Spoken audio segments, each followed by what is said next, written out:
यूहन्ना रचित सुसमाचार 20वीं अध्याय पहले 2 वचन पढ़ के हम प्रारंभ करेंगे। आज का मनन का भाग जो है यूहन्ना रचित सुसमाचार 20वीं अध्याय और मरकुस की किताब 16वीं अध्याय से मैं लेना चाहता हूँ, और जॉन चैप्टर 20 और मार्क 16 से मैं लेना चाहता हूँ। तो आज मैं यूहन्ना रचित सुसमाचार 20वीं अध्याय के पहले 2 वचन पढ़ के हम शुरू करेंगे। बहन जी हमारे लिए पढ़ेंगे। सप्ताह के पहले दिन मरियम मगदलिनी भोर को अंधेरा रहते ही कब्र पर आई और पत्थर को कब्र से हटा हुआ देखा।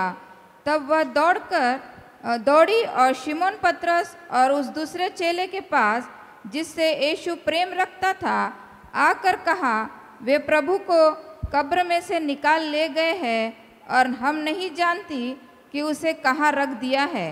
हम नहीं जानते कि उसे कहाँ रख दिया है। इधर एक घटना जो पिछले दिनों में हम लोग सीख रहे थे, पिछले 3 दिन में काफ़ी बाइबल स्टडीज़ हुई है और काफ़ी इंफॉर्मेशंस जो हमको मिल रहा था। मैं विश्वास कर रहा हूँ कि आपके लिए आशीष का कारण हुआ होगा।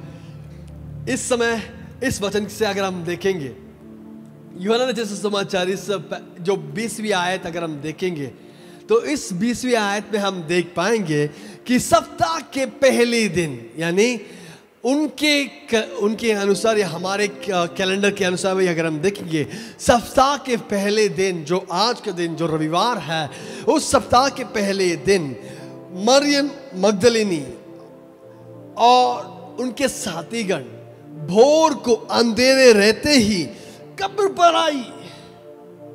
पिछले दिनों में हम लोग सीखे थे कि क्यों गए थे, किस लिए गए थे, और हम उस दिन देखे थे कि गुरुवार के दिन जब तैयारी का दिन था, हम लोग पिछले दिनों में बाइबल स्टडी में हम लोग देखे थे, वो कैलेंडर और मार्कर्स लगा के हम लोग सीखे थे कि उस दिन हम लोग देख रहे थे कि गुरुवार के दिन जो तैयारी का दिन था, उस तैयारी के दिन मगदलिनी मरियम और दूसरे लोग मिलकर इत्र और सुगंध चीजों को वो बना रहे हैं।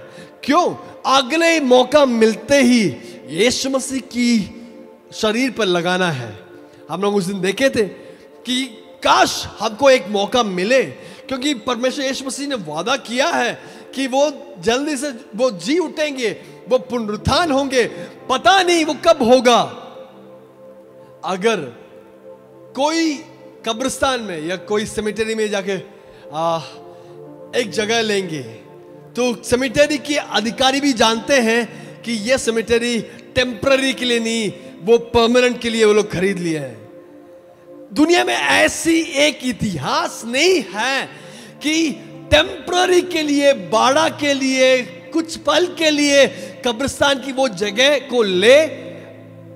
दुनिया में ऐसे कोई इतिहास, ऐसी कोई घटना नहीं है कि कुछ पल के लिए, कुछ मिनटों के लिए, कुछ दिनों के लिए, भैया जैसे ओला का गाड़ी मिलती है, रैपिडो की गाड़ी मिलती है, ऐसे कुछ पल के लिए कब्रिस्तान की जो भाड़ा में मिल जाए। नहीं, ऐसे कोई इतिहास नहीं है। कोई विश्वास भी नहीं करता। यीशु मसीह तो कितने बार कहे कि अब मैं जी उठूंगा परंतु 3 दिन तक मैं मिट्टी के अंदर धरती में रहूंगा, परंतु चेलों को और किसी को विश्वास नहीं है कि काश यीशु मसीह जी उठेंगे या नहीं। तो जब यूसुफ ने अपने कब्र पर यीशु मसीह के शरीर को रख दिए, तब स्त्रियों ने ध्यान से देखी कि कहां पे कैसे रखा हुआ है, और स्त्रियों ने तुरंत जाकर के घर में जाकर के वो सुगंध और इत्र को तैयार कर रहे हैं। क्यों? कि काश उनके रीति रिवाज, स्पेशली मिस्त्री रीति रिवाज के अनुसार वो लोग देखते थे, मम्मीफाइड करने के लिए वो चाहते थे। हो सकता है यीशु मसीह की जो मौका मिलेगा, अगला मौका जब मिलेगा, हम उनको इस इत्र को लगाकर, इस सारे चीजों को लगाकर उनके शरीर को हम लोग बचाए रखे कि कल एक मौका जब मिलेगा तो वो जी उठने के लिए कोई दिक्कत ना हो। कभी कभी हम लोग परमेश्वरीय जो योजना है, हमारे बुद्धि के अनुसार सोचने के लिए कोशिश करेंगे ना, ऐसे मूर्खता के काम हम कर लेंगे। हालेलुया। मरियम मगदलीनी सोच रही थी, मेरी ये समझ है कि मरियम मगदलीनी सोच रही थी कि काश यीशु मसीह जी उठना है तो उनको एक शरीर की जरूरत है, ये शरीर सड़ना नहीं है तो इनको ऐसे चीजों से उनको बनाए रखना जरूरी है। तो काश इस मरियम मगदलीनी इस तरीके से सोचकर तैयारी के दिन ही अगला मौका जब मिलेगा, उस मौका मिलते वो जाकर तुरंत जाकर के रखने के लिए, करने के लिए वो चाहती है। इसलिए तो हम उस दिन देखे थे, जो अब हमारे बाइबल स्टडी के दौरान देखे थे कि गुरुवार के दिन यीशु मसीह को मारे और वो उनको कब्रिस्तान में रखे थे। शुक्रवार और जो बड़ा सबत है उस दिन वो लोग कुछ नहीं कर पाते, और शनिवार के दिन नॉर्मल सबत है उस दिन कुछ नहीं कर पाते। और जैसे ही सबत हो गया तो हम देख पा रहे हैं कि सप्ताह के पहले दिन मरियम मगदलीनी भोर को अंधेरा रहते ही कब्र पर आई। इन स्त्रियों की जो धैर्य समझिए, इन स्त्रियों की प्यार को समझिए। इस स्त्री कब्रिस्तान में अंधेरा रहते वक्त ही ये स्त्री दौड़ रहे हैं कि मेरे प्रियतम यीशु मसीह। कौन है स्त्री? मगदलीन मरिया। हो सब मुझे जो छुटकारा दिया, मेरी गंदगी से परमेश्वर ने मुझे छुड़ा है, मेरे दुष्टात्माओं की पीड़ा से मुझे परमेश्वर ने छुड़ा है। इस परमेश्वर को मैं कैसे प्यार कर सकूंगा, मैं कैसे उनकी प्यार की बदला मैं कैसे चुकाऊंगा। तो ऐसे सोचते हुए मगदलीन मरिया बहुत तरीके सोची होगी। और इधर हम देख पा रहे हैं कि मगदलीनी मरिया जाकर के उनको कब्रिस्तान में भोर को जब अंधेरा ही था तब जाकर लगाने के लिए कोशिश कर रही है। दूसरी आयत पे हम पढ़ पाएंगे, तब वह दौड़ी शमौन पतरस और उस दूसरे चेले के पास जिसे यीशु प्रेम रखता था, आकर कहा, वे प्रभु के कब्र में से निकाल ले गए हैं और हम नहीं जानती कि उसे कहां रख दिया है। इस स्त्री की मानसिक अवस्था समझिए, जिससे वो प्रेम करती है, जिस खुदावन से, जिस परमेश्वर से, जो गुरु से जो इस स्त्री प्यार करती है, यीशु मसीह से प्यार करती है, उस प्यार की बदला, प्यार को करने के लिए जो परमेश्वर ने जो इनके लाइफ में किए थे उसको बदला परमेश्वर के लिए कुछ करने के लिए जा रही है। जैसे दौड़ के गई तो देख पा रहे कि कब्र खुला हुआ था और जाके देखा पत्थर को कब्र से हटाया गया था। इस स्त्री, अगर हम इस वचन को पढ़ेंगे तो उसकी मरकुस की किताब 16वीं अध्याय अगर हम देखेंगे तो उधर हम एक और चीज हम देख पाएंगे। मरकुस की किताब 16वीं अध्याय पहले 3 आयत अगर हम पढ़ेंगे तो उधर हम देख पाएंगे कि अगर सिस्टर पढ़ पाएंगे तो बहुत बढ़िया है।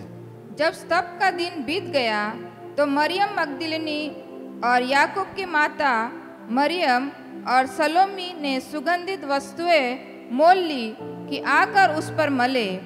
सप्ताह के पहले दिन बड़ी भोर जब सूरज निकला ही था, वे कब्र पर आई और आपस में कहती थी, हमारे लिए कब्र के द्वार पर से पत्थर कौन लुढ़काएगा। देखिए इस स्त्री की मानसिक अवस्था समझिए।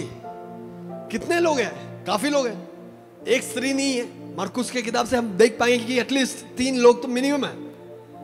तो ये लोग दौड़ के जा रहे हैं।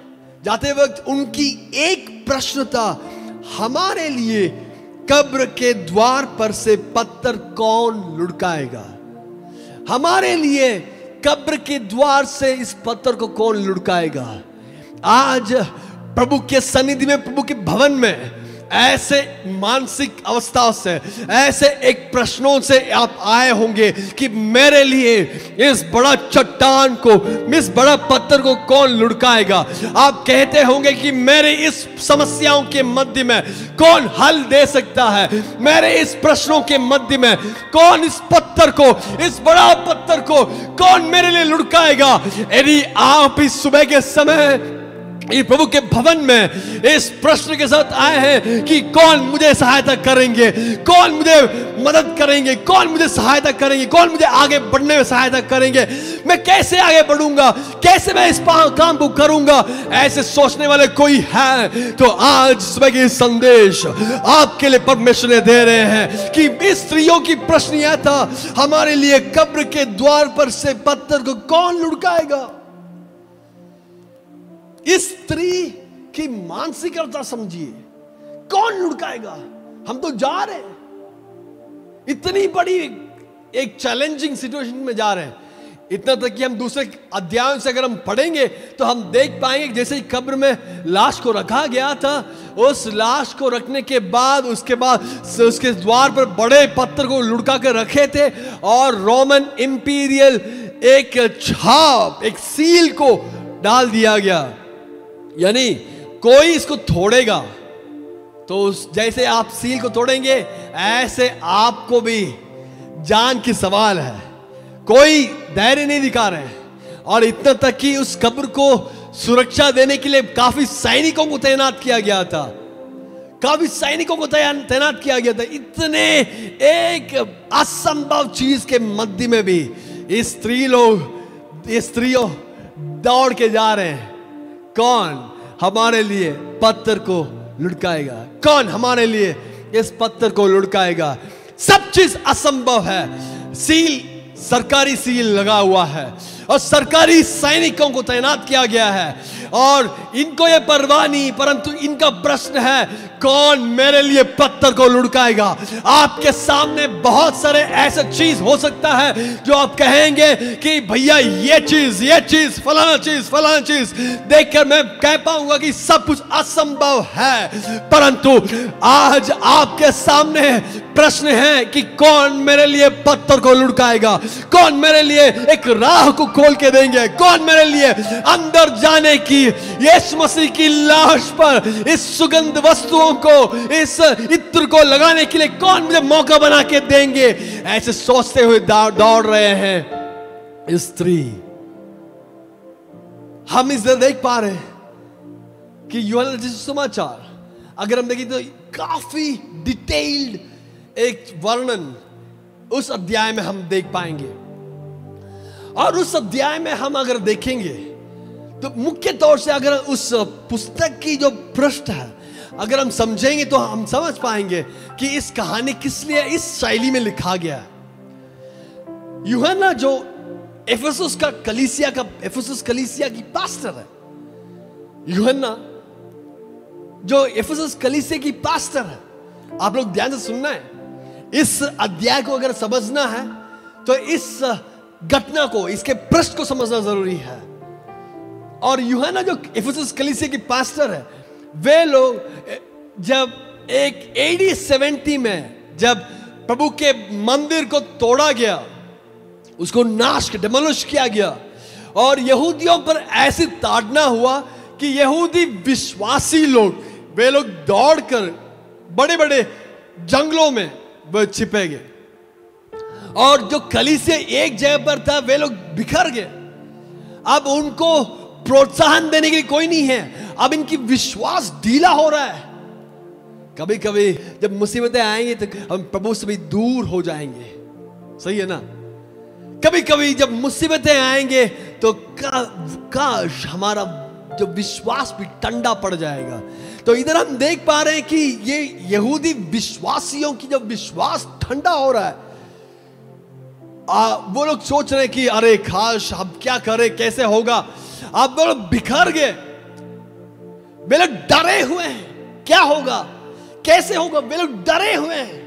उनको एंकरेज करने के लिए यूहन्ना जी समाचार लगभग ऑलमोस्ट 85 उस दौरान लिखा हुआ एक पुस्तक है, एक सुसमाचार है। इस सुसमाचार अब वो समझना जरूरी है कि इस पुस्तक इसलिए लिखा गया कि जो बिखरे हुए हैं, जो हताश हुए हैं, जो डरे हुए हैं, उन लोगों को एंकरेज करने के लिए इस पुस्तक लिखा हुआ है।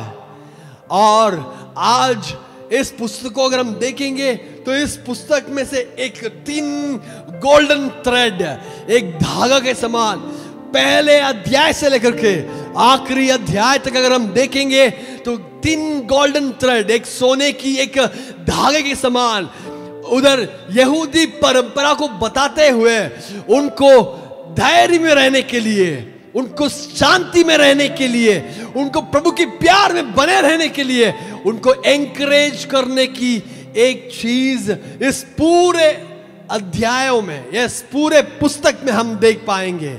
जो डरे हुए हैं, जो हताश हुए हैं, वो समझ नहीं पा रहे कैसे आगे हम बढ़ पाएंगे, कैसे कल का दिन क्या होगा, बच्चों की कहानी क्या होगा, हमारे परिवार की अवस्था क्या होगा, नहीं जानते। उनको एंकरेज करने के लिए यूहन्ना इस पुस्तक को लिख रहे हैं। They were losing hope, उनकी आशा नष्ट हो रहा है, उनकी विश्वास नष्ट हो रहा है, उनके भय उनके अंदर आ चुका है। उस दौरान यूहन्ना उनसे कह रहे हैं, देखो मैं आपके लिए घटना बताना चाहता हूं। काफी साल पहले 20वें अध्याय के पहले आयत से पढ़िए तो उनको बताने के लिए यूहन्ना कह रहे हैं, काफी साल पहले मेरी एक अनुभव यह है कि सप्ताह के पहले दिन मरियम मगदलिनी बोर को अंधेरा रहते ही कब्र पर आई और पत्थर को कब्र से हटा हुआ देखा।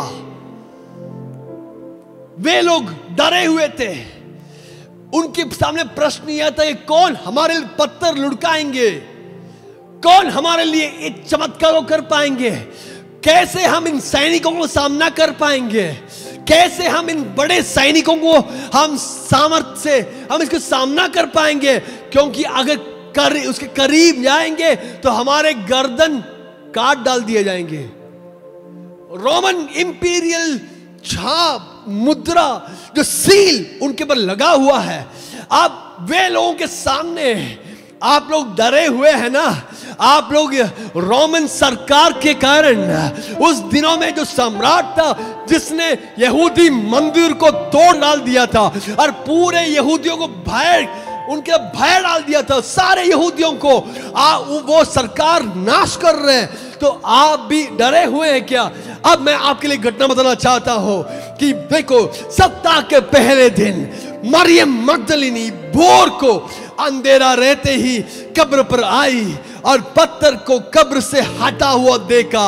जब आपके सामने एक बड़ी एक प्रश्न के समान, कब पत्थर को कौन लुढ़काएगा, कैसे मैं आगे बढ़ पाऊंगा, ऐसे प्रश्न के साथ यदि आप आगे की ओर दौड़ रहे हैं, यीशु मसीह से मुलाकात करने के लिए आप दौड़ रहे हैं, तो मैं आपसे एक चीज बताना चाहता हूं।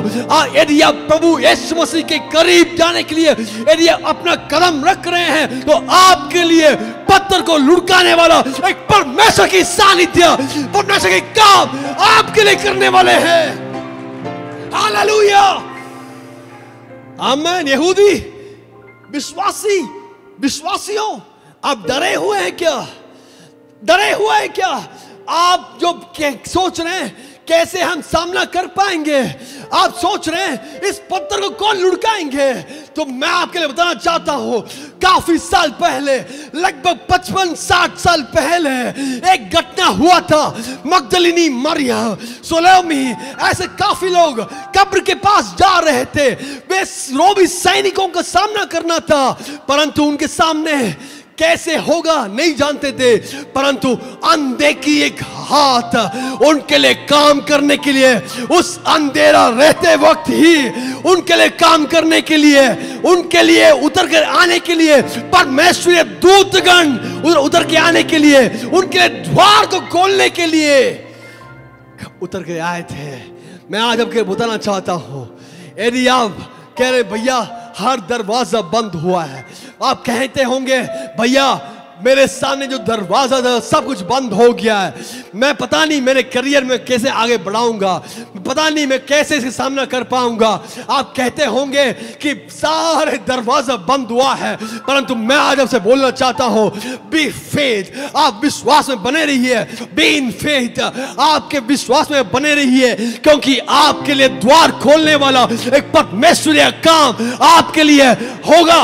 इस हफ्ते होगा, इस साल आपके लिए होगा। हालेलुया। आप डरे हुए, यहूदियों आप डरे हुए। और यूहन्ना दूसरे आयत में हम पढ़ पाएंगे, तब वह दौड़ी और शमौन पतरस और उस दूसरे चेले कौन है? यूहन्ना, जिस इस किताब का लेखक है, वो अपना नाम बताना नहीं चाहता। मैंने एक दिन एक संदेश लिया था, ट्रांसफॉर्मेशन ऑफ जॉन, यूहन्ना का परिवर्तन। मैंने एक संदेश इधर लिया था लगभग 1.5 साल पहले। यदि आप नहीं सुने तो हमारे YouTube चैनल में जाकर सुन लेना, ट्रांसफॉर्मेशन ऑफ जॉन। तो उधर मैं बताया था कि इस व्यक्ति अब ऐसे उनके अंदर परिवर्तन हुआ कि अपना नाम बताना नहीं चाहता है। इस दूसरे आयत में हम पढ़ पाएंगे, तब वह दौड़ी और शमौन पतरस और उस दूसरे चेले के पास जिससे यीशु प्रेम रखता था, आकर कहा, वे प्रभु को कब्र में से निकाल ले गए हैं, वे प्रभु को कब्र में से ले गए हैं। इस स्त्री की मानसिक अवस्था समझिए। यीशु मसीह से प्यार तो करती है, यीशु से प्यार करने के कारण ही इतनी एक चुनौती भरी एक काम करने में हिम्मत जुटाई है। अंधेरे में भोर के समय पर अपने सारे हिम्मत को जुटाकर सैनिकों का सामना करने के लिए वो तैयार बनकर वो जा रही है। उस दौरान वो कह रही है, वे प्रभु को कब्र में से निकाल ले गए हैं। कौन ले गए? पता नहीं, कोई ले गए होंगे, रोमी सरकार ने ले गए होंगे। क्योंकि इनकी मानसिकता समझिए, इस स्त्री की मानसिक अवस्था समझिए। और हम नहीं जानती कि उसे कहां रख दिया है। आगे हम देखेंगे इस व्यक्ति के लाइफ में, इस स्त्री की लाइफ में सोचिए, जिसे वो प्यार करती थी, वो स्त्री अब उसके प्रियतम प्रभु यीशु मसीह को नष्ट कर दिए, किसी ने ले गए। अब पता नहीं कि कहां पे उस यीशु मसीह को हम ढूंढ पाएंगे। जब आप समझ रहे हैं कि यीशु मसीह आपसे बहुत दूर चले गए, तो विश्वास रखिए, आपका उस पॉइंट पर जहां पे आपको समझ रहे हैं, आपको लग रहा है कि यीशु मसीह आपसे कहीं दूर चले गए, मैं आपसे बोलना चाहता हूं, वही समय पर यीशु मसीह आपके अति निकट बनकर रहेंगे। आमीन। जब आप समझ रहे हैं, आपको लग रहा है कि यीशु मसीह कहीं काफी दूर चले गए, कौन है हमें सहायता करने के लिए? कौन हमें मदद कर पाएंगे? अब पता नहीं कहां पे यीशु मसीह को मिलेगा। ऐसे सोच कर रह रहे हैं, तो मैं आज आपसे बोलना चाहता हूं, सबसे अधिक निकट रहने वाला यीशु मसीह आपका निकट है। उसे तीसरे आयत में अगर हम पढ़ेंगे तो हम देख पाए, तब पतरस और वह दूसरा चेला निकलकर कब्र की ओर चले। तब पतरस और दूसरा चेला यूहन्ना दोनों निकलकर कब्र की ओर चले। अब इनकी मानसिक अवस्था समझिए। और दोनों साथ साथ चल रहे थे, ऐसे लिखा है चौथे आयत में। और दोनों साथ साथ चल रहे थे, ऐसे लिखा है? नहीं, दौड़ रहे थे।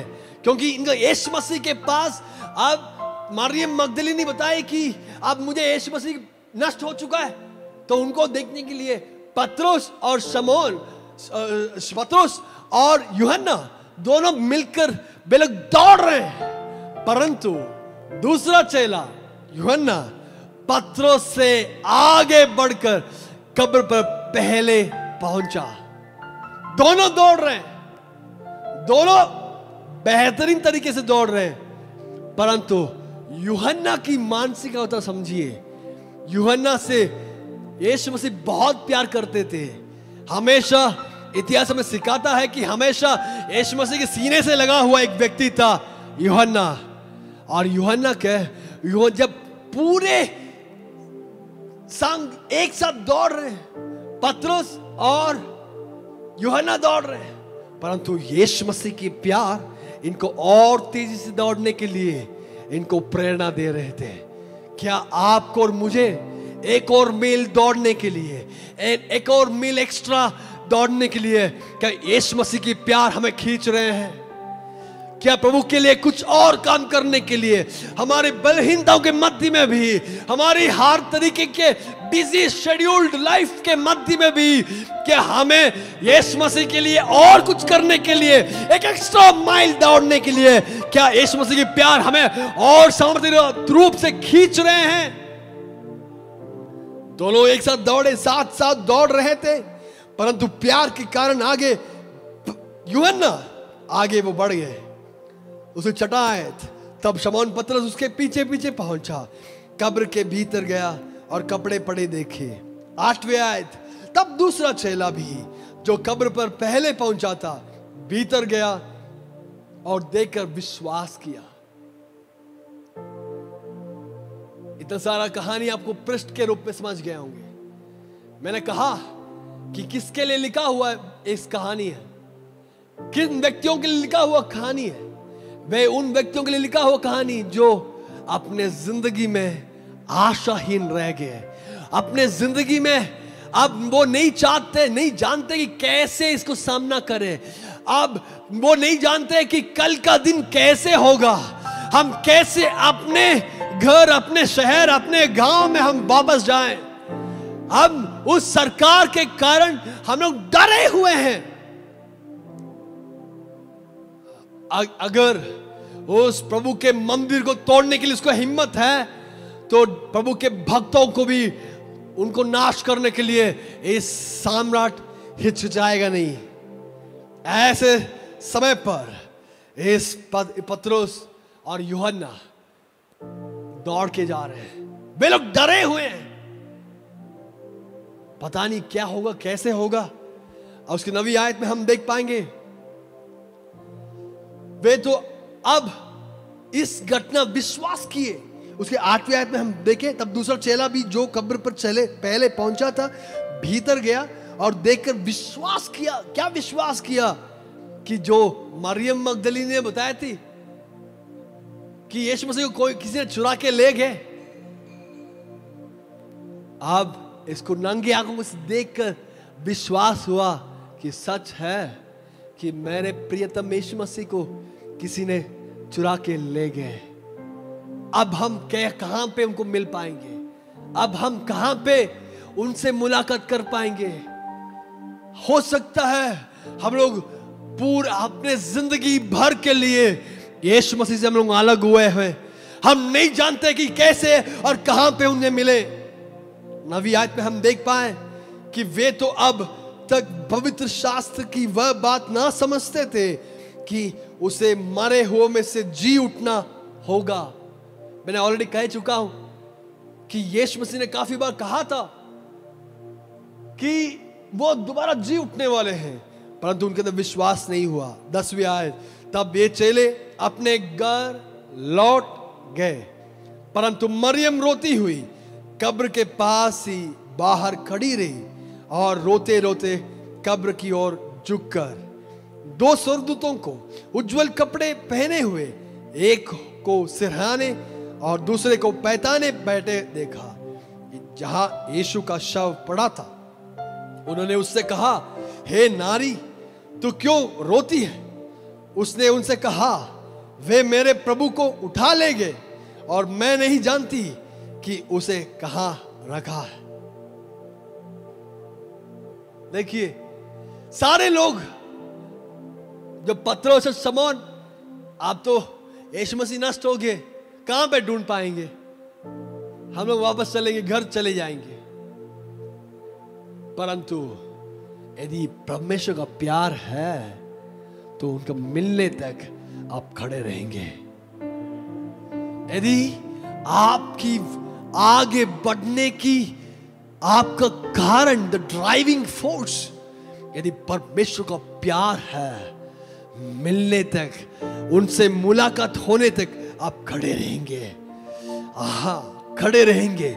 अब समझिए, यदि इधर खड़े रहेंगे, इस न्यूज और सरकार के पास पहुंचेंगे, अफसरों के पास पहुंचेंगे, तो जरूर इस स्त्री को पकड़ अरेस्ट किया जाएगा। क्योंकि अगर वो न्यूज उनको मिल गया कि लाश को कोई उठा ले गए, तो किसको पकड़ेंगे?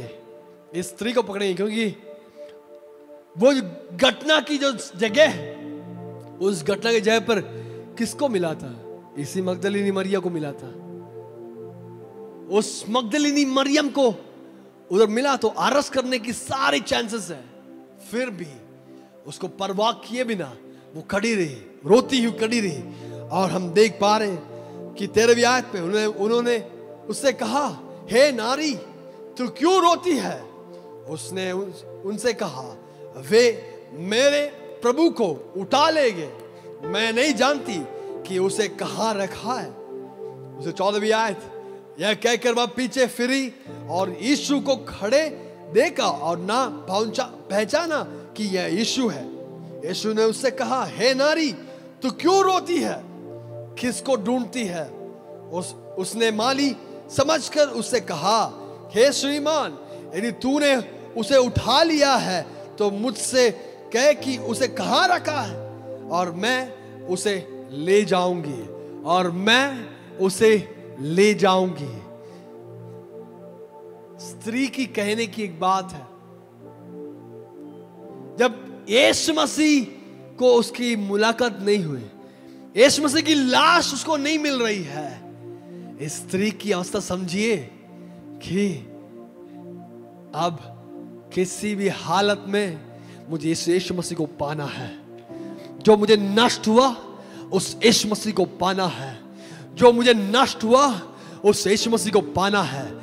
जो मुझे नष्ट हुआ, जिसे मुझे एक नई जिंदगी दी, जिस परमेश्वर ने मुझे एक नई जिंदगी दी है, उस यीशु मसीह को मुझे पाना है, मुझे पाना है, मुझे पाना है, मुझे पाना है। किसी भी हालत में मेरी जान की परवाह किए बिना, रोमी सरकार को परवाह किए बिना मैं खड़ी रही, मैं रोती हुई खड़ी रही। क्या कारण है? मुझे यीशु मसीह को पाना है, मुझे यीशु मसीह को पाना है। यदि आप आज सुबह के समय यदि आप कह रहे हैं, हाँ भैया मैं अपने गुनाहों के कारण, अपने पापों के कारण मैं यीशु मसीह काफी दूर चला गया हूं, तो मैं आपसे बोलना चाहता हूं, आपको एनकरेज करना चाहता हूं कि यदि आप रोते हुए यीशु मसीह से बोलेंगे, प्रभु मुझे आपसे एक और मुलाकात मुझे होना है, आपने मेरी जिंदगी बदल दी है, मेरे इस टूटे हुए, हताश हुए, बिखरे हुए इस पर मेरी जिंदगी को आपने नए सिरे से एक नई रूप दिए, नई आशीष दिए, मेरे लिए एक नई जिंदगी आपने प्रदान की है। तो प्रभु आपने जो प्यार दिखाया, उस प्यार के लिए मैं क्या करूं प्रभु? मुझे आपसे मुलाकात करना है, मुझे आपसे मुलाकात करना है। ऐसे सोचते हुए प्रार्थना के साथ आंसू बहाते हुए यदि कर रहे हैं, तो आपसे मिलने के लिए यीशु मसीह आपके करीब आएंगे। आमीन। तो आगे हम देखेंगे, यीशु ने उससे कहा, मरियम। उसने पीछे फिरकर उससे इब्रानी में कहा, रबूनी, अर्थात हे गुरु। जब इस माली, इस गार्डनर, जिसके समझ के अनुसार ये जो खड़े हुए वो उस गार्डन को तैयार करने वाला गार्डनर होगा, जब इस गार्डनर, इस माली ने मरियम का नाम पुकारते हुए जब बुलाए, तब वो समझ गए कि उसका गुरु, उसका प्रियतम यीशु मसीह उसके सामने खड़े हुए। अब मैंने कहा, यूहन्ना इस कहानी को कह रहे हैं उन व्यक्तियों के लिए जो जंगल में, जो गुफाओं में, जो अपने विश्वास को त्यागने की कगार पर खड़े हुए हैं, अपने समस्याओं की पराकाष्ठा में खड़े हुए हैं, उनको एनकरेज करने के लिए यूहन्ना लिख रहे हैं। उनसे पर यूहन्ना कह रहे हैं, यदि आप अपने विश्वास में डटे रहेंगे तो आपको मिलने के लिए यीशु मसीह जहां पे आप हैं, जिस जंगल में आप हैं, जिस गुफा में आप हैं, उस मुसीबत के मध्य में आपके लिए उतर के आने वाला एक स्वर्गीय परमेश्वर है। आप हताश ना होने पाए, अब हारिए मत, आपके विश्वास टूटने न पाए। परमेश्वर ने एनकरेज कर रहे हैं, खड़े रहो, खड़े रहो, खड़े रहो। आप कहेंगे भैया मेरे परिवार टूट चुका है, अब पता नहीं मैं कैसे आगे बढ़ पाऊंगा, परंतु यदि आप विश्वास में प्रभु के चरणों में आंसू बहाते हुए खड़े हुए हैं, तो मैं आपसे बोलना चाहता हूं, आपके समस्याओं के ठीक मध्य में उतर के आने वाले एक परमेश्वर है, जो आपकी आंसुओं को पोंछने के लिए, जो आपकी आंसुओं को देखकर आपके दिल के अंदर आने वाला एक परमेश्वर है। वो आपके करीब है, वो आपके करीब है, वो आपके करीब है। आगे हम देखेंगे, यीशु ने उससे कहा, मुझे मत छू, क्योंकि मैं अब तक पिता के पास ऊपर नहीं गया। अगर हम देखेंगे इस अध्याय में, इस 17वीं आयत में यीशु से उनसे कह रहे, जैसे ही इस दोनों वचन के बीच में कुछ घटना हुआ होगा, मैं भी अपनी कल्पना में बता रहा हूं कि इस दोनों वचनों के बीच में कुछ घटना हुआ होगा। इस स्त्री जैसे ही यीशु मसीह का दर्शन उसको मिल गया, वो तुरंत हे गुरु बोलते हुए, जैसे काफी साल पहले इस स्त्री को परमेश्वर ने जब छुड़ाए, उस मुसीबत से छुड़ाए, तब अपने इस गुरु के चरणों में जैसे गिरी थी, उसी तरीके से इस आंसुओं के मध्य में उतर के आए हुए यीशु मसीह जब उनको प्रकट हुआ, तो वो स्त्री यीशु मसीह के चरण पकड़कर हे गुरु बोलने के लिए झुकी होगी। तब यीशु मसीह कह रहे हैं, मुझे मत छू, मुझे मत छू, मुझे मत छू, मुझे मत छू। कारण क्या है? अगर इसी अध्याय के कुछ और वचनों के साथ आगे हम पढ़ेंगे, उसके लगभग 24, 26, 20 से लेकर के 29 तक अगर हम पढ़ेंगे, परमेश्वर तोमा से कह रहे हैं कि बेटा जो विश्वास नहीं है छू के देख, विश्वास नहीं है कि मैं यीशु मसीह हूं तो छू के देख। जब मरियम छूने गई, परमेश्वर कह रहे हैं मुझे मत छू, परंतु कुछ वचनों के बाद जब परमेश्वर तोमा से मुलाकात कर रहे हैं, तो परमेश्वर कह रहे हैं छू के देख। इन दोनों वचनों के मध्य में क्या हुआ? एक दूसरे एक घटना है। पुराने नियमों में जब महायाजक पाप की पश्चाताप के लिए, पाप की बलिदान चढ़ाने के लिए, डे ऑफ अटोनमेंट, साल में एक बार 2 बलि की बकरा को लेकर वे लोग साल में एक बार वो आते हैं, वो साल में एक बार आते हैं, तो एक अज़ाएल के लिए कहते हुए सारे यहूदियों की पाप को इसके सर के ऊपर ढोकर इस बलि की बकरा को जंगल में भेज देते थे। और इस बलि की बकरा जंगल की जानवर इस पर हमला करके खा देते, वो मर जाता। जंगली जानवर इस पर चढ़ाई कर उसको मार डाल देते थे। परंतु दूसरा एक बकरी है, वो बकरी का लहू इस महायाजक अपने हाथ में थाली में लेकर या उस कटोरे में लेकर, एक हाथ में उस लहू की जो कटोरा, दूसरे हाथ में धूप लेकर, दूसरे हाथ में धूप लेकर, साल में एक बार, आप लोग सब लोग ध्यान से सुनिए, साल में एक बार इस महायाजक बाहर खड़े हुए हैं बहुत सारे यहूदियों के लिए और बहुत सारे जातीय यहूदियों के लिए। साल में एक बार इस महायाजक एक हाथ में लहू की, इस बलि की बकरा की लहू की कटोरा और दूसरे हाथ में धूप लेकर साल में एक बार आंगन से पवित्र स्थान पर और पवित्र स्थान से साल में एक बार अति पवित्र स्थान में प्रवेश करते हैं। और अति पवित्र स्थान में प्रवेश करने के बाद वे उसके मध्य में एक संदूक रखा हुआ है, एक संदूक रखा हुआ है। इस संदूक के ऊपर अनुग्रह के सिंहासन है, इस संदूक के ऊपर अनुग्रह के सिंहासन है, जहां में परमेश्वर की तेज हमेशा चमकता रहता है। इस संदूक के ऊपर अनुग्रह के सिंहासन, जो परमेश्वर के सिंहासन माना जाता है, उस पर परमेश्वर की तेज हमेशा, परमेश्वर की महिमा झलकता रहता है। ऐसे रहते हुए इसके दोनों ओर से दो केरूब इसको ढांपे रहते हैं, और साल में एक बार इस महायाजक बाहर खड़े हुए यहूदियों के लिए लहू लेकर इसके ऊपर छिड़कने आते हैं।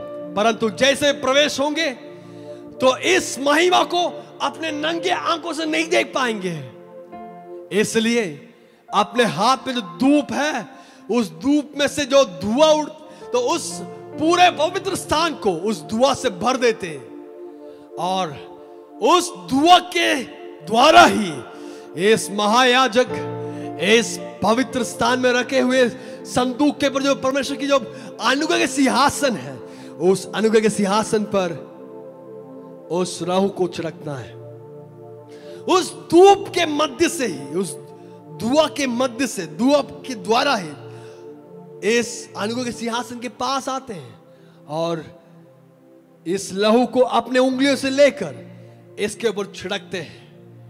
जैसे ही इस संदूक के ऊपर, अनुग्रह सिंहासन के ऊपर जैसे ही इस लहू गिरा, बाहर खड़े हुए सारे लाखों यहूदियों की पाप की क्षमा, एक साल के लिए उनके पापों की माफी एक साल के लिए मिल गया। अब ध्यान से सुनिए, इस बीच में अगर कोई इस महायाजक को छू लिए तो वो अपवित्र ठहरेंगे।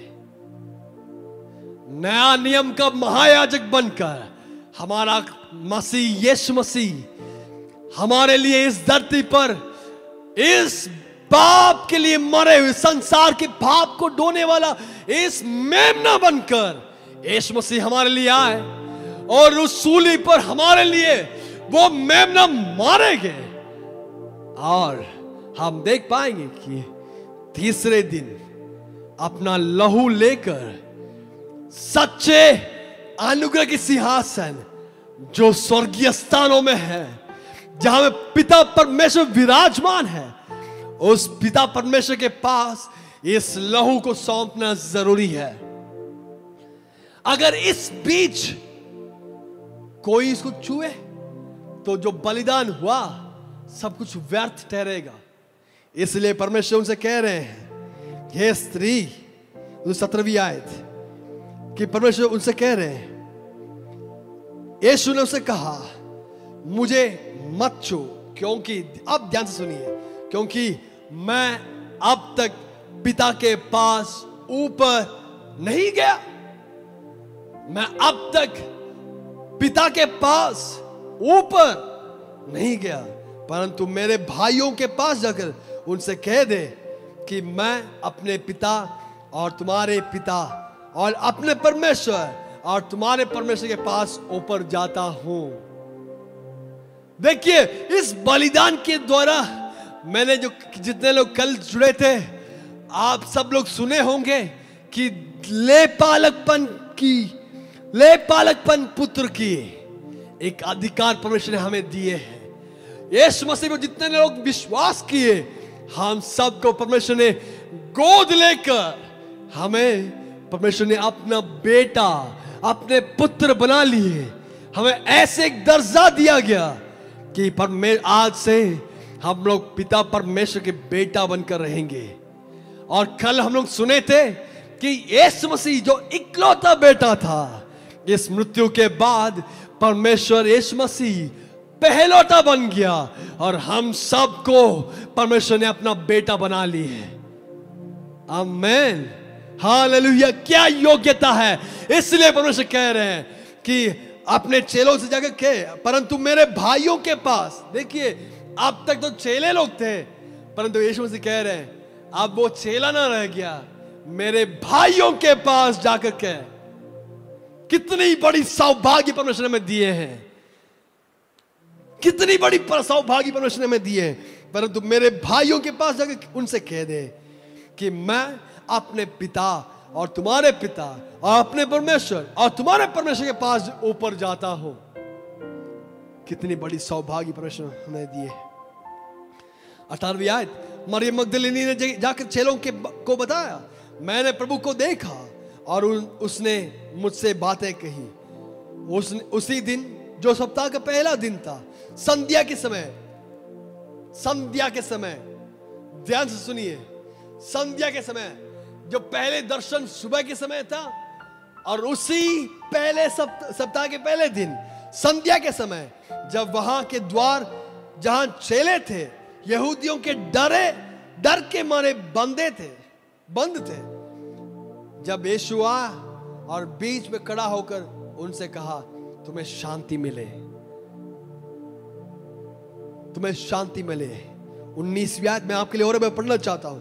उसी दिन जो सप्ताह का पहला दिन था, संध्या के समय, जब वहां के द्वार जहां चेले थे यहूदियों के डर के मारे बंद थे, तब यीशु आया और बीच में खड़ा होकर उनसे कहा, तुम्हें शांति मिले।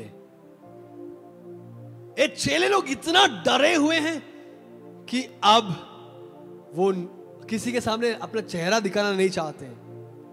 वे लोग इतनी बुरी तरीके से डरे हुए हैं। क्यों डरे हुए हैं? आप तो हमारे मालिक, हमारे गुरु यीशु मसीह को पकड़ लिए गए, उनको मार डाल दिए, अगला नंबर हमारा है। इसमें एक बंदा था पतरस, जिन्होंने गुस्सा में आकर के चाकू लिया और महायाजक की सेवक की कान को काट दिया। इतना, अब ये रोमी सरकार और सारे यहूदी लोग पंगा लेने के लिए खड़े हुए होंगे।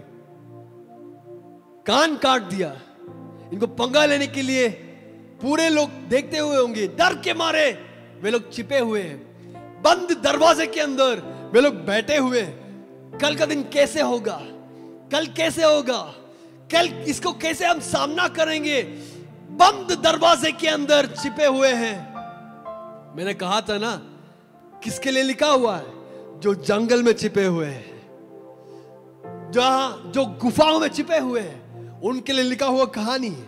और इस कहानी में यूहन्ना कह रहे हैं कि जिस दिन वो यहूदियों के डरे हुए थे, वो बंद दरवाजे में थे, उन बंद दरवाजे के मध्य में, उन बंद कमरे के मध्य में यीशु मसीह उनके लिए संध्या के समय प्रकट हुआ। आमीन।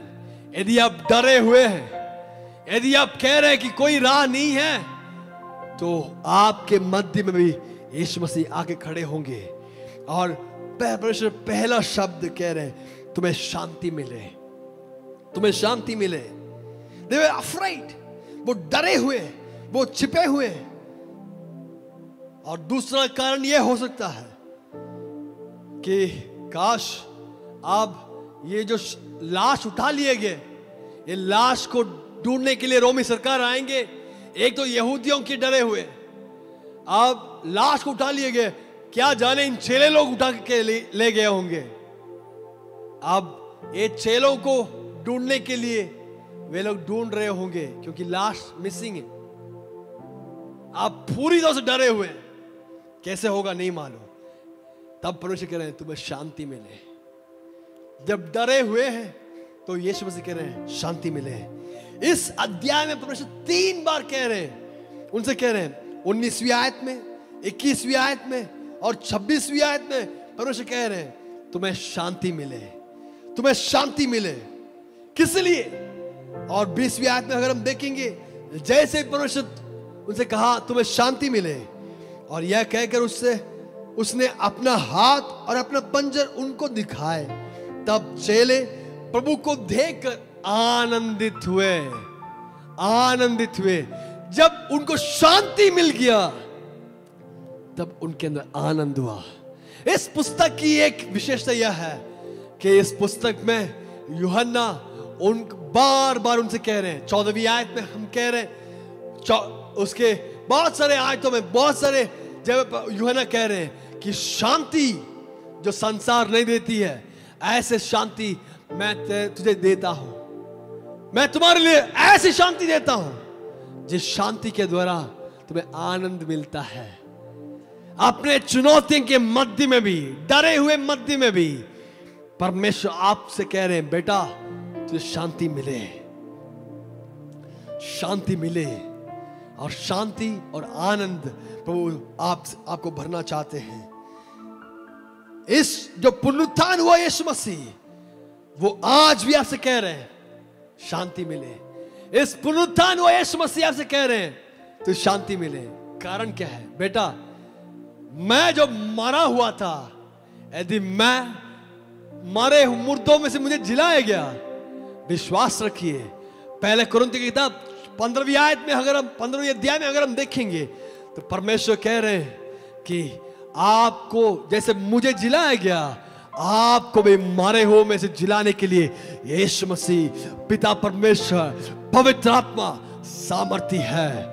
अब डरने की आवश्यकता नहीं है, अब डरने की आवश्यकता नहीं है, अब डरने की आवश्यकता नहीं है, अब डरने की आवश्यकता नहीं है। इस दौरान परमेश्वर कह रहे हैं आप डरने की आवश्यकता नहीं है। पिछले हफ्ते हम लोग देखे थे फिलिपियों की किताब 4 अध्याय की 7वीं आयत में, तब परमेश्वर की शांति जो सारी समझ से बिल्कुल परे है, तुम्हारे हृदय और तुम्हारे विचारों को मसीह यीशु में सुरक्षित रखेगी। मसीह यीशु में सुरक्षित रखेंगे। अब समझ में आया होगा इस मसीह यीशु की अहमियत क्या है, इस वचन में मसीह यीशु की अहमियत क्या है। तब परमेश्वर की शांति जो सारी समझ से बिल्कुल परे है, तुम्हारे हृदय और तुम्हारे विचारों को मसीह यीशु में जो पुनरुत्थान हुआ, जो हमारे लिए मरे हुए थे और तीसरे दिन सारे सैनिकों के सारे नियमों को तोड़कर जैसे यीशु मसीह जी उठे, आपको भी वो आपके मुसीबतों से बाहर लेके आने के लिए यीशु मसीह सामर्थ्य परमेश्वर है। इसलिए शांति बनाए रखिए। यीशु मसीह आपको सुरक्षा देना चाहते हैं। इस अध्याय में हम देख पा रहे हैं कि परमेश्वर उनको कह रहे हैं कि अपना विश्वास बना रखिए। और 20वीं आयत में हम देख पाएंगे, 21वीं आयत में हम देख पाएंगे, यीशु ने फिर उनसे कहा तुम्हें शांति मिले, जैसे पिता ने मुझे भेजा है वैसे ही मैं भी तुम्हें भेजता हूं। 21वीं आयत में हम पढ़ रहे हैं, जैसे पिता ने मुझे भेजा है वैसे ही आपको भी हम भेज रहे हैं। चेलों को परमेश्वर एक जिम्मेदारी सौंप रहे हैं।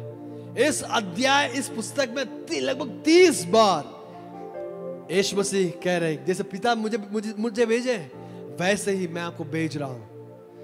और इस पुस्तक में हम देख पा रहे हैं कि इस पुस्तक में हम एक चीज देख पा रहे हैं, जो शांति एक भावना नहीं है। इस पुस्तक से हम एक चीज सीख पाएंगे, इस शांति it's not an emotion but it's a person. इस शांति एक भावना नहीं है, एक व्यक्तित्व है। व्यक्तित्व है जो आपके अंदर वास करने के लिए आएंगे, जो आपके अंदर वास करने के लिए आएंगे। हाँ, और हम देख पा रहे हैं उसके 22वीं आयत, यह कहकर उसने उन पर फूका और उनसे कहा पवित्र आत्मा लो, और फूका और पवित्र आत्मा लो। इधर यूहन्ना ऐसे एक कंपैरिजन कर रहे हैं। यूहन्ना पहले अध्याय के पहली आयत, आदि में परमेश्वर था, और परमेश्वर in the beginning was word and the word was with God. आदि में वचन था और वचन परमेश्वर के पास था और वचन परमेश्वर था। वही शैली में लिखा हुआ है जो उत्पत्ति की किताब पहली अध्याय की पहली आयत में लिखा है, in the beginning God created. तो यूहन्ना इन यहूदियों को ऐसी एक तुलना कर रहे हैं कि मैं आदि में था और मैं आदि और अंत भी हूं। और वही शैली से यूहन्ना कह रहे हैं, जहां पे दूसरे उत्पत्ति की किताब दूसरे अध्याय की 7वीं आयत में हम देख पाएंगे परमेश्वर ने उनके नथनों में फूका और अपनी आत्मा को उंडेल दिया। वही शैली में इधर 20वीं अध्याय में यूहन्ना कह रहे हैं कि परमेश्वर ने हमारे ऊपर फूके और अपनी आत्मा को हमारे अंदर फूक दिए, क्योंकि हम लोग जो निराश थे, यूहन्ना कह रहे हैं हम लोग जो डरे हुए थे इतने बड़े काम करने के लिए, इतना तक कि हम लोग उस पतमोस में मैं जब बंधा हुआ था, मैं जो मुसीबत में था, अकेला था और उस जलते हुए और उबलते हुए तेल के अंदर मुझे डाला गया था, उस दौरान भी मुझे हिम्मत दिया हुआ वो काम क्या है? अपनी आत्मा जो यीशु मसीह ने फूका था, उस काम को पूरा करने के लिए परमेश्वर आपको और मुझे एक बड़ी जिम्मेदारी सौंप रहे हैं।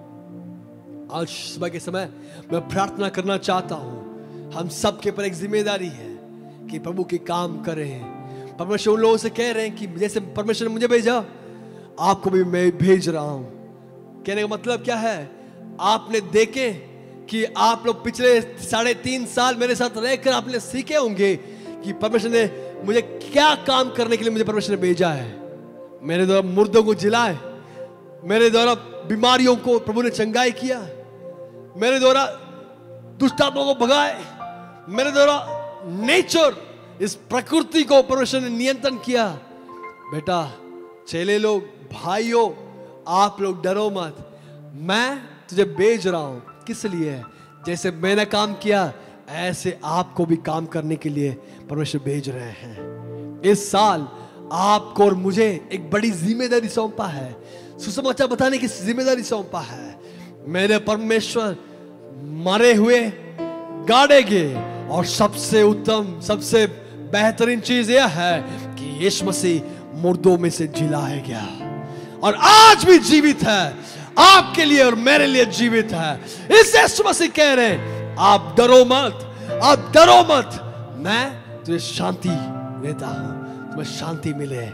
आंखों को बंद करें, हम प्रार्थना करेंगे। शब्दुरा कबाउरियांतस जुड़ा बाला गड़ा कबाउरियांतस कबाउरियांतस। हम लोग मिलकर प्रार्थना करेंगे। प्रभु जी, हम लोग धन्यवाद देते हैं, हम लोग धन्यवाद देते हैं, हम लोग धन्यवाद देते हैं। रांधे लिमा हासके रियांदला की मोह। कोई कह रहे हैं, भैया मैं भी डरा हुआ हूं, पता नहीं मैं क्या करूंगा, कैसे करूंगा, कैसे सामना करूंगा। मैं भी पूरी तरह से हताश हुआ हूं, मैं भी पूरी तरह से मैं डरा हुआ हूं। प्रभु, मुझे मदद करने के लिए कौन है? कौन है जो मुझे मदद कर पाएंगे? की बाउरियांतस, मुझे मदद करने के लिए कौन है? यदि कोई कह रहे हैं, कौन मेरे लिए पत्थर लुढ़काएगा, कौन मेरे लिए द्वार खोलेगा? मैं अपना परिवार को नष्ट कर चुका हूं, मैं अपने परिजनों को नष्ट कर चुका हूं, मैं अपने प्रियों को नष्ट कर चुका हूं, मेरे काम नष्ट हुआ है। पिछले लॉकडाउन के दौरान मुझे अपना काम नष्ट हुआ। कौन मुझे मदद कर पाएंगे? अब तक मुझे कोई रास्ता दिख नहीं रहा है, अब तक कोई रास्ता दिख नहीं रहा है। यदि आप कह रहे हैं, यदि आप डरे हुए कैसे होगा कल का दिन, तो मैं आपसे बताना चाहता हूं, आप जिस जगह पे है, जहां पे आप डरे हुए हैं, उसी जगह पर उतर कर आने वाला एक परमेश्वर, हमारा परमेश्वर है, जो मरे हुओं में से, जो मुर्दों में से जीवता परमेश्वर आपके लिए द्वार खोलने के लिए यीशु मसीह सक्षम है। यीशु मसीह सक्षम है, यीशु मसीह सक्षम है। मुझे हम लोग मिलकर प्रार्थना करते हैं। जो पापों में डूबा हुआ था, जो नशीले पदार्थों में डूबे हुए, जो एडिक्शंस की बंधनों में डूबे हुए, प्रभु जी मैं आज उनके लिए मैं प्रार्थना कर रहा हूं कि यीशु नासरी के नाम से उनके बंद दरवाजों के अंदर, बंद कमरों के अंदर आपके सानिध्य आज उनको आजाद करने के लिए मैं प्रार्थना कर रहा हूं। डिप्रेशन की आत्मा को मैं तोड़ रहा हूं। आज खड़े हुए सब लोगों के लिए मैं प्रार्थना कर रहा हूं, आपकी चंगाई, आपकी चमत्कार, आपकी छुटकारा इन बहनों के अंदर, इन भाइयों के अंदर होने के लिए मैं प्रार्थना कर रहा हूं। प्रभु जी एक नई द्वार इनके लिए आप खोलिए, आप इनको आशीष कीजिए। इस हफ्ता, इस महीना, इस साल इनके लिए एक नई इतिहास की, नई अध्याय की एक साल बनने के लिए मैं प्रार्थना कर रहा हूं। प्रभु जी मैं उस व्यक्ति के लिए मैं प्रार्थना कर रहा हूं जिनका वीजा के कारण, वीजा की प्रॉब्लम के कारण, जो कहीं पे फंसे हुए हैं, यीशु के नाम से इस हफ्ता यीशु मसीह के नाम से आपके ऊपर साधा गया हर शैतानिक जुओं को मैं तोड़ रहा हूं, आज आजाद हो जाए। सारे डॉक्यूमेंट्स क्लियर होने के लिए, सारे प्रॉब्लम से आप बाहर आने के लिए, रिन्यूअल्स होने के लिए, जहां कहीं पे भी रिन्यूअल्स होना है उस सारे जगह पर रिन्यूअल्स होने के लिए मैं आज्ञा कर रहा हूं। यीशु के नाम से मैं आज्ञा कर रहा हूं, यीशु के नाम से मैं आज्ञा कर रहा हूं, यीशु के नाम से मैं आज्ञा कर रहा हूं। Be delivered in Jesus name. आशीष कीजिए यीशु मसीह के नाम से प्रभु जी। आमेन, आमेन, आमेन।